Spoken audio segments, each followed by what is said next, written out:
పాలన ఎట్లా ఉన్నది, ప్రజలు ఏమనుకుంటున్నారు అనేది ఇది జనరల్గా మనం చర్చించుకోవచ్చు, తప్పలేదు. ఇది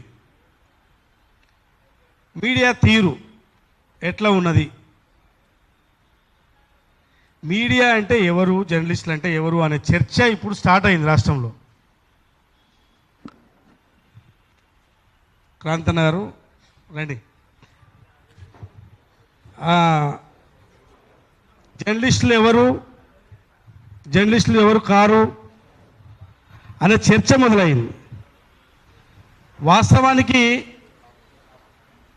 జర్నలిస్టు అని చెప్పుకుందామంటే కూడా ఒకసారి ఇబ్బంది అవుతున్నది. ఎందుకు ఈ పరిస్థితి వచ్చింది అంటే, నిజమైన జర్నలిస్టులు అంటే ఇప్పుడు జర్నలిస్టులు అనేది నిజమైన జర్నలిస్టులకు చాలా ఇబ్బందికరంగానే ఉన్నది.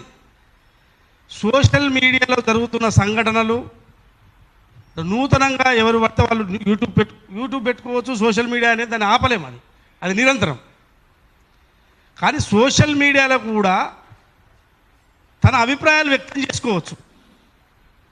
అభిప్రాయం ప్రజాస్వామ్యబద్ధంగా తన అభిప్రాయాన్ని వ్యక్తం చేయాలి. ఆ పద్ధతి తప్పి ఎవరి మీద పడితే వాళ్ళ మీద అనుచిత వ్యాఖ్యలు చేయడము, అనుచితంగా వ్యవహరించడము, ఇదంతా చూస్తే మనం ఇప్పుడు ఎవరు మాట్లాడినా పొలిటీషియన్స్ మీదనే మాట్లాడతారు. కూర్చోరు, ఎవరు మాట్లాడినా పొలిటీషియన్స్ మీదే మాట్లాడతారు. అది ఇలా కాంగ్రెస్ ప్రభుత్వం ఉండొచ్చు, గతంలో బీఆర్ఎస్ ఉండొచ్చు, ప్రస్తుతం ఉన్న అపోజిషన్లో ఉన్న లీడర్ల మీద కావచ్చు, ప్రస్తుతం ఉన్న అధికారంలో ఉన్న పార్టీ లీడర్ల మీద కావచ్చు, ఎవరి మీద మాట్లాడినా ఆ భాష కరెక్ట్ కాదు. ఆ భాష మాట్లాడడం వల్ల నిజంగా ఒక 20 ఏళ్ళుగా ఈ జర్నలిజంలో పనిచేస్తున్న జర్నలిస్టులకు విలువ లేకుండా పోతున్నది. నేను జర్నలిస్ట్ అంటే ఏమయ్యా జర్నలిస్టు, వాడు ఇట్లా మాట్లాడుతున్నాడు, వాడు అట్లా మాట్లాడుతున్నాడు, ఇది పద్ధతేనా, ఇది పరిస్థితి, ఇట్లా మాట్లాడవచ్చా? ఎవరిచ్చిరు ఈ హక్కు, ఎవరిచ్చిరు ఈ రైటు? ఓకే, అసెంబ్లీలో ముఖ్యమంత్రి గారు ఎట్లా మాట్లాడారు, లేకుంటే ప్రతిపక్షంలో ఉన్న నాయకులు, లేకుంటే వాళ్ళు ఎట్లా మాట్లాడారు, ప్రతిపక్ష నాయకుడు ఎట్లా మాట్లాడారు, అది పక్కకెడదాం. మనం వివరిస్తున్న తీరు పట్ల వాళ్ళు కూడా ఒకసారి స్పందన ఇవ్వాల్సి వస్తుంది. ఓకే, దాన్ని కూడా ఇవ్వాల్సిన స్పందన కూడా ఇవ్వాలని కోరుదాం. కానీ అసలు మనమే దీన్ని కంట్రోల్ చేసుకుంటే ఈ అవకాశం ఎవరికి ఇవ్వం కదా, ఈ అవకాశం వాళ్ళకి ఇవ్వం కదా. నిజంగానే ప్రభుత్వం ఏం చేస్తున్నది ప్రశ్నించు, ప్రశ్నను ప్రశ్నగానే చూడు. ప్రభుత్వాన్ని ప్రశ్నించాలి అంటే నువ్వు ఏం ప్రశ్నించదలుచుకున్నావు? ప్రభుత్వం ఇచ్చిన హామీలేంది, నెరవేరుస్తున్నది ఏంది, ఇది నెరవేర్చలేదు అని బాటంగా చెప్పు. నువ్వేం చెప్తున్నావో చెప్పు. ప్రజలు డిసైడ్ చేస్తారు. మళ్ళీ ఆ ప్రభుత్వాన్ని ఎన్నుకోవాలన్నా వద్దని ప్రజలు డిసైడ్ చేస్తారు.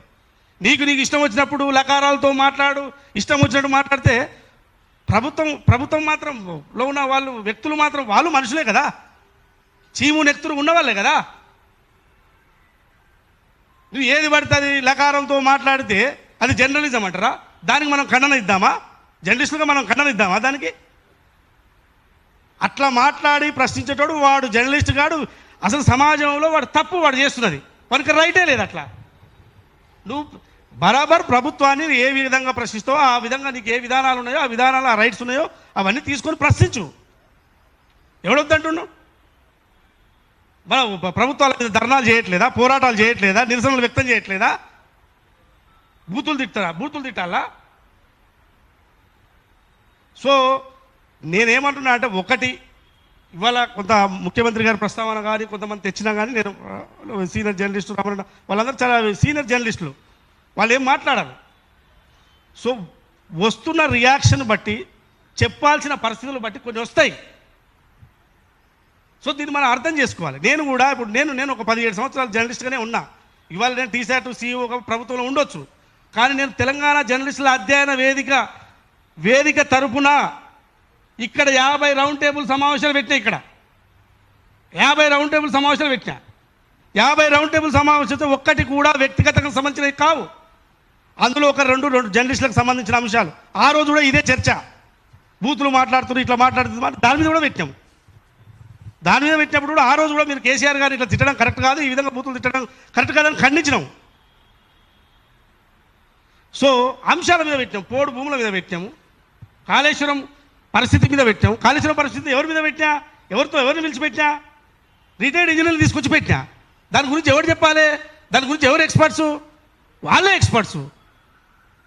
దాని గురించి వాళ్ళతో చెప్పించాలి. నువ్వు అసలు కాళేశ్వరం ఏంది, అక్కడ కట్టడం కరెక్టా కాదా, నిజంగా మంచిదేనా అంటే వాళ్ళు చెప్తారు. రిటైర్డ్ ఇంజనీర్లు చెప్తే అది ఇంపాక్ట్ ఉంటుంది. నేను ఒక జర్నలిస్ట్గా నేను చెప్తే ఇంపాక్ట్ ఉంటుంది. వాళ్ళు చెప్పింది నేను రాసుకోవాలి. నీవే ఇది ఇట్లా కాదు, అది అట్లా కాదు అని చెప్తే నువ్వు ఎక్స్పర్ట్ అట్లా ప్రాజెక్ట్ విషయంలో ఎక్స్పర్ట్ నువ్వు? రిటైర్డ్ ఇంజనీర్లు పిలిచి ఏంది ఇది నిజమా వాస్తవమా, ఏంది కేసీఆర్ గారు ఇట్లా అలిగేషన్ ఉన్నాయి, ఇట్లాంటి అంశాల మీద పెట్టాము. పోడు భూములు బాధితులను తీసుకొచ్చి పెట్టినాము. అంటే సమస్యగానే చూడండి. ఆ సమస్యను ప్రభుత్వం దృష్టికి ఎట్లా తీసుకురావాలనే ప్రయత్నం చేయాలి మనం. కానీ జర్నలిస్టులు ఇప్పుడు శివారెడ్డి కూడా దాదాపు ఆయన 15-16 సంవత్సరాలు జర్నలిస్టు. ఇప్పుడు ఆయన మంచిగా యూట్యూబ్ ఛానల్ పెట్టుకున్నాడు, నడుపుతున్నాడు మంచిగా నడుపుతున్నాడు అనుకుందాం. బూతులు బట్టి ఏది పడితే ఎవరిని పడితే వాడిని లకారం పెట్టి తింటే ఊరుకుంటారా? ఊరుకోరు కదా. సో నేనేమంటున్నా అంటే ఒక జర్నలిస్టు ఇప్పుడు ఇట్లాంటి వాళ్ళు పనిచేసే వాళ్ళకు కూడా విలువ లేకుండా పోతుంది. సో కాబట్టి మనము మన కంట్రోల్లో ఉండి ప్రభుత్వం ఏమైనా నిజంగానే ఎక్కువ మాట్లాడితే దాన్ని మనం ఖండించాలి, అడగాలి, ఖండించాలి, ప్రశ్నించాలి. ఈ కార్యక్రమం మనం చేయాలి. అయితే ఇవాళ మనకు జర్నలిస్టులకు సంబంధించింది ఎవరు జర్నలిస్టులు కారు అనే దాని మీద చూస్తే సోషల్ మీడియాలో తమ అభిప్రాయాలు వ్యక్తం చేసే వాళ్ళు అంతా సిటిజన్గానే చూద్దాం, వాళ్ళు పౌరులుగానే చూద్దాం.